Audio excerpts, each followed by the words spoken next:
Hi everyone, my name is Emily, and I'm about to share a story that left me questioning everything I thought I knew about myself, my marriage, and the boundaries we set as a family. It's a tale of longing, loneliness, and a dangerous connection that threatened to shatter my world. A story that made me confront desires I had buried for years, desires that one fateful night came rushing back in the most unexpected way. But what happens when the line between right and wrong starts to blur? Stay with me until the end, and you'll see why this story is one I'll never forget. Make sure to subscribe to the channel for more confessions like this one, where the darkest corners of human emotions and relationships come to light. Trust me, you don't want to miss a single moment of this gripping tale. It all began on a quiet evening at home. My husband, Michael, was once again working late. You see, he's a corporate lawyer, a man so deeply entrenched in his career that our marriage often feels like an afterthought. Late-night meetings, endless deadlines, and constant business trips have become the norm in our lives. I'd gotten used to the solitude, the cold dinners, eating alone, and the lonely nights staring at the ceiling, wondering where we lost each other. Michael and I weren't always like this. There was a time when we were inseparable partners in every sense of the word. We shared dreams, laughter, and an intimacy that felt unbreakable. But as the years passed, his career became the center of his world, and I became a mere shadow in the periphery. The nights we once spent in each other's arms were now replaced by silence, the kind of silence that creeps into your soul and makes you feel invisible. Then there's Daniel, my stepson. He's 24, charismatic, and carries himself with a confidence that's both magnetic and intimidating. He moved in with us a few months ago after finishing college, trying to figure out his next steps in life. Daniel and I had always had a cordial relationship, polite, respectful, and distant. But lately something had shifted. His glances lingered a little too long. His compliments felt more personal, and his presence seemed to fill the void that Michael's absence had left behind. One particular evening, the weight of my loneliness became unbearable. I decided to take a long, relaxing bath, a small escape from the emptiness that had become my daily life. I filled the tub with warm water, added fragrant oils, and lit candles to create an ambience of peace. As I sank into the water, letting the warmth envelop me, my mind began to wander. I thought about Daniel, his confidence, his charm, and the way his laughter filled the house in a way it hadn't in years. I hated myself for thinking about him this way, but I couldn't deny the spark that had started to grow every time he was around. It was a dangerous feeling, one I couldn't shake no matter how hard I tried. And then it happened. A soft knock at the bathroom door pulled me from my thoughts. My heart skipped a beat. "Who is it?" I called, my voice shaky with nerves. "It's me, Daniel," he replied, his voice calm, steady, and inviting. "Is everything okay?" I asked, trying to sound casual. "You've been in there for a while. I just wanted to check on you," he said. There was a pause, and then he added, "Can I come in?" The air grew thick with tension as I hesitated. What could he possibly want, and why was I hesitating to say no? "I'm fine," I replied, but my voice betrayed me, laced with uncertainty. Before I could say anything else, the door creaked open, and there he was, standing there with an expression I couldn't quite read. Daniel stepped into the bathroom, his presence commanding and his gaze unwavering. "I just thought you might need some company," he said, his tone light, but his eyes said so much more. I felt a rush of heat creep up my neck, not from the bath but from the intensity of the moment. "Daniel, this isn't appropriate," I managed to say, though my voice lacked conviction. "Maybe not," he replied, taking a step closer. "But sometimes the right thing doesn't feel like the right thing at all." His words hung in the air, heavy with implication. I tried to maintain my composure, but the tension was palpable, the space between us charged with unspoken emotions. My mind screamed at me to tell him to leave, but my body refused to move. As he crouched beside the tub, his gaze softened. "You've been so tense lately. I just want to help." His hand reached out, brushing a strand of hair from my face, and I froze. It was such a simple gesture, yet it felt so intimate, so forbidden. "Daniel, you need to leave," I said, finally finding my voice. But it came out as a whisper, "Do you really want me to?" he asked, his eyes locking onto mine. In that moment, every wall I had built around myself began to crumble. What followed was a whirlwind of emotions: guilt, desire, fear, and longing, all tangled together in a web I couldn't escape. Daniel leaned in closer, his presence overwhelming, and I felt my resolve weaken. The line between right and wrong blurred as I let myself be swept away by the moment. But just as quickly as it began, reality came crashing back.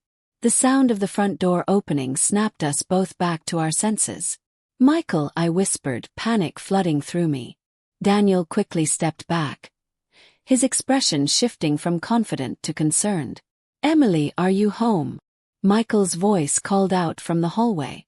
My heart raced as Daniel and I scrambled to compose ourselves, the tension in the air suffocating, the weight of what had almost happened pressing down on me like a tidal wave. Michael's voice echoed through the house, his footsteps growing louder as he approached. "Emily, where are you?" he called out again, his tone laced with the exhaustion of another long day. "I'm in the bathroom," I replied, forcing my voice to sound steady despite the storm raging inside me. I glanced at Daniel, who had already begun retreating toward the door. His expression was unreadable, but his eyes held a flicker of something: regret, concern, or was it something else entirely? He mouthed, "We'll talk later," before slipping out, leaving me alone with my thoughts and the suffocating guilt that had taken hold of my chest. Michael entered the room moments later, oblivious to the tension that still lingered in the air. "Hey," he said, leaning against the door frame, his tie loosened and his face weary. "Long day?" I asked, hoping my voice didn't betray the chaos in my mind. "You could say that," he replied, giving me a tired smile. He didn't notice the trembling in my hands as I adjusted the water's temperature, or the way my eyes darted toward the door where Daniel had just exited. As Michael left to change out of his work clothes, I sank deeper into the tub, my thoughts racing. What had just happened? And why hadn't I stopped it sooner? I told myself it was a moment of weakness, a fleeting lapse in judgment brought on by months, no years of emotional neglect. But deep down I knew it was more than that. In the days that followed, the tension between Daniel and me became almost unbearable. Every glance felt charged, every interaction laced with an undercurrent of unspoken words.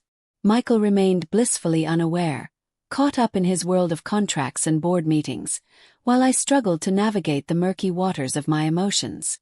One afternoon, as I was folding laundry in the living room, Daniel walked in, his presence immediately filling the space. "We need to talk," he said, his voice low but firm.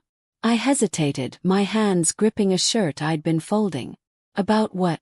I asked, though I already knew the answer. "You know what," he replied, taking a step closer. "What happened the other night. It wasn't nothing, and you know it." I felt a lump rise in my throat as I met his gaze. "It was a mistake, Daniel," I said, my voice barely above a whisper. "It can't happen again." "Can't or won't?" he challenged, his eyes searching mine. "Because I don't think you believe that any more than I do." The intensity of his words left me speechless, and for a moment we just stood there, the weight of our shared secret pressing down on us. Finally I broke the silence. "You're right," I admitted, tears welling up in my eyes. "But that doesn't make it right. You're my stepson, Daniel. This, whatever this is, it's wrong." "Maybe it is," he said, his voice softening. "But it doesn't change how I feel. And I don't think it changes how you feel either." As the weeks went by, the tension between Daniel and me began to take its toll on the household. Michael, ever the workaholic, started to notice the strained atmosphere but attributed it to stress. "You've been on edge lately," he remarked one evening as we sat down for dinner. "Is everything okay?" "Just tired," I lied, forcing a smile. Daniel, sitting across from me, avoided my gaze, his usual charm replaced by a quiet intensity that hadn't gone unnoticed. "Maybe we should plan a getaway," Michael suggested, oblivious to the tension.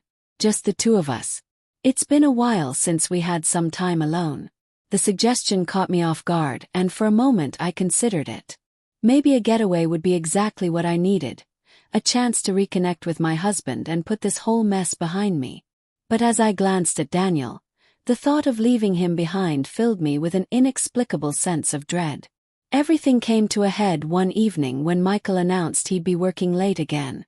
I was in the kitchen cleaning up after dinner when Daniel walked in. His presence electric, and I could feel my resolve weakening with every step he took toward me. "Emily," he said, his voice low and steady. "We can't keep pretending this isn't happening. Daniel, please," I begged, my voice trembling. "This has to stop." He reached out, gently taking my hand in his. "You can keep telling yourself that, but we both know it's not true." The touch of his hand sent a jolt through me, and for a moment I forgot how to breathe. I knew I should pull away, but instead I found myself leaning into his touch, craving the connection I'd been missing for so long. But just as quickly as the moment began, it was shattered by the sound of the front door opening. Michael was home early. Michael's unexpected arrival forced Daniel and me to separate, but the damage was already done. Over the next few days, the tension between us became impossible to ignore, and Michael began to grow suspicious. "Suspicious? Is there something going on between you two?" he asked one evening, his tone laced with suspicion. The question hit me like a punch to the gut, and I struggled to find the words to deny it. "Of course not," I lied, my voice shaking, but the look in his eyes told me he didn't believe me. As the days turned into weeks, the cracks in our marriage deepened. Michael became increasingly distant, while Daniel and I found ourselves drawn closer together, unable to resist the pull that had begun to consume us. In the end, I was faced with an impossible choice. Stay with my husband and try to rebuild the life we had built together, or give in to the forbidden feelings that had taken root in my heart. It was a choice that would define the rest of my life, and one I wasn't sure I was strong enough to make. The weight of my choice consumed me for days, and every moment I spent in the house felt like I was living in a pressure cooker. The walls seemed to close in, suffocating me with reminders of the life I had built with Michael and the forbidden feelings I could no longer ignore. Daniel was a constant presence, his lingering glances and quiet patience eroding my resolve. Michael, oblivious to the true cause of the growing rift, began spending even more time at work, perhaps to avoid the unspoken tension. One night, as I sat in the living room alone, the flickering light of the TV casting shadows across the walls, Daniel joined me. He didn't say anything at first. He just sat down beside me, close enough that I could feel the warmth of his body. "You've been quiet," he finally said, his voice barely above a whisper. "I've been thinking," I replied, my gaze fixed on the screen, though I wasn't paying attention to what was on. "About us?" he asked, his tone tinged with hope and trepidation. I nodded, my throat tightening. "Daniel, this can't go on," I said, though the words sounded hollow even to me. "Then why does it feel so right?" he countered, leaning closer. "You can't deny what's between us, Emily. I know you feel it too." Before I could respond, he reached out and gently turned my face toward him, his eyes locking with mine. For a moment, time seemed to stand still, and all the doubts and fears that had been swirling in my mind melted away. Without thinking, I closed the distance between us, our lips meeting in a kiss that was both desperate and inevitable. It was as though a dam had broken, and all the emotions I had been trying to suppress came flooding out. The kiss deepened, and I found myself clinging to him as though he were the only thing keeping me afloat. It wasn't just passion, it was an escape, a release from the emptiness that had taken hold of my life. But as the moment stretched on, reality began to creep back in, bringing with it a wave of guilt and shame. I pulled away, my breathing ragged. "This is wrong," I said, though my voice lacked conviction. "Then why does it feel so right?" he whispered, his forehead resting against mine. I didn't have an answer. That night, I lay awake in bed, the weight of what I had done pressing down on me. Michael slept soundly beside me, his steady breathing a stark contrast to the turmoil in my mind. I knew I couldn't continue living like this, torn between two worlds, two men, and two versions of myself. The next morning I made my decision. When Michael left for work, I sat Daniel down at the kitchen table. "We need to talk," I said, my voice steady despite the storm raging inside me. "I'm listening," he replied, his eyes searching mine. "I can't do this anymore," I began, my hands trembling. "I can't keep lying to Michael, and I can't keep pretending that what's happening between us isn't real." His expression softened, and he reached across the table to take my hand. "Then don't," he said simply. That evening when Michael came home, I was waiting for him in the living room. Daniel was upstairs giving us space. My heart pounded as I prepared to shatter the life we had built together. "Michael, we need to talk," I said, my voice trembling. He frowned, sensing the seriousness of my tone. "What is it?" I took a deep breath, tears welling up in my eyes. "I've been unfaithful," I admitted, the words tasting bitter on my tongue. The color drained from his face, and for a moment, he just stared at me as though he couldn't believe what he had just heard. "With who?" he finally asked, his voice barely above a whisper. "Daniel," I said, the name hanging heavy in the air. The days that followed were a blur of anger, pain, and tears. Michael left the house that night, unable to look at either of us. Daniel tried to comfort me, but the weight of my actions felt unbearable. I had chosen him, yes, but at what cost? Michael filed for divorce within weeks, and the news sent shockwaves through our small circle of friends and family. The whispers and judgment were suffocating, but I clung to Daniel, finding solace in the one person who had become my sanctuary.